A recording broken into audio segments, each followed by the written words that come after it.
it's good to know, but no surprise, that the Prime Minister thinks that $54 million is just a petty matter.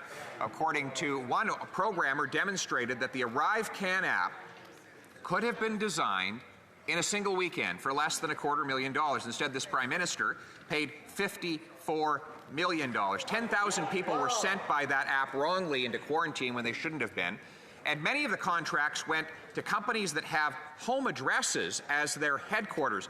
Will the Prime Minister supply Canadians with the full list of all of the contractors who got the money? The Right Honourable Prime Minister. Well know, since day one of the pandemic, we were focused on providing them the support and the safety necessary in this unprecedented time, despite the political games the Conservatives chose to play throughout the pandemic. Obviously, the amount cited includes far more than just the initial development of the app. It includes services like cloud storage, IT call center services, upgrades, and future costs. On this side of the aisle, we will continue to put the safety and security of Canadians at the center of everything we do in unprecedented pandemics or in regular times, Mr. Speaker. The Honourable Leader of the Opposition. Well, creating a $54 million app, well over budget, that could have been created in a weekend for under $250,000 does not protect anybody's safety, nor does an app that sends 10,000 people wrongly into quarantine. But the strangest thing is that there are these roughly dozen companies that got the contracts to supply this app. The Prime Minister does not want to give all of the names of the subcontractors that got that money.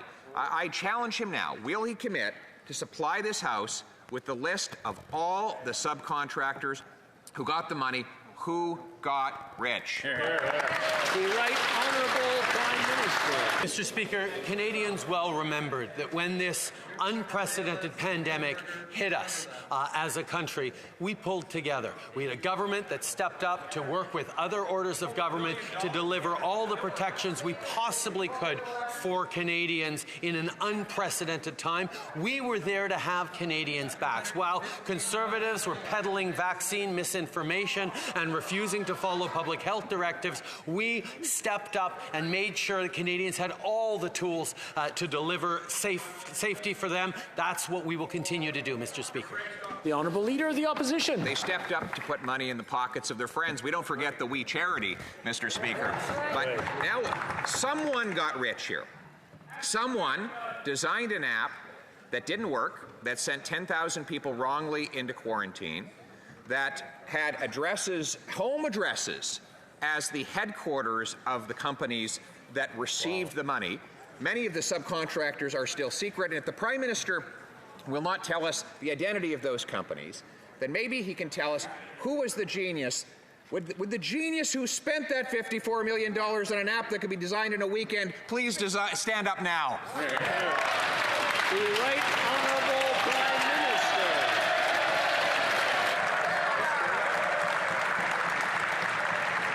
Mr. Speaker, our focus throughout this pandemic was being there to support Canadians. And before the member of the opposition criticizes me again for that, we spent billions, tens of billions, hundreds of billions of dollars to support Canadians through this pandemic, with direct income supports, with supports for small businesses. And we did that because we knew that being there for Canadians through an unprecedented, difficult time would ensure that our economy would come back faster after it. That's exactly what happened, Mr. Speaker. We were there for Canadians, while Conservatives can criticize us every step of the way.